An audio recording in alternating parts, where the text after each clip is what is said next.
ஸ்பெஷலா அறுசுவையான பச்சடி செய்வோமா? ஏப்ரல் மாசத்துல ஸ்பெஷலா பூக்கும் வேப்பம்பூ கொஞ்சம் எடுத்திருக்கோம். ஃப்ரெஷ்ஷான மாங்காய் துருவியது 1 கரண்டி அளவு. சுவைக்காக 3 வாழைப்பழத்தை பிசைஞ்சு வச்சிருக்கோம். முதல்ல ஒரு பவுல்ல வேப்பம்பூ 1 ஸ்பூன் அளவு கசப்புக்காக எடுத்திருக்கோம்.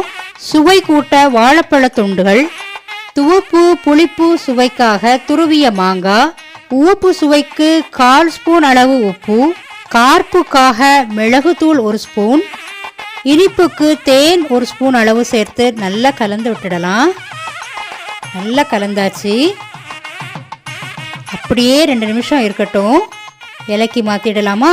இனிப்பு புளிப்பு துவர்ப்பு கசப்பு கார்ப்பு உப்பு போன்ற 6 சுவை கொண்ட சூப்பர் டேஸ்ட் கொண்ட பச்சடி தயார். அனைவருக்கும் இந்திரபாலாவின் புத்தாண்டு வாழ்த்துக்கள்.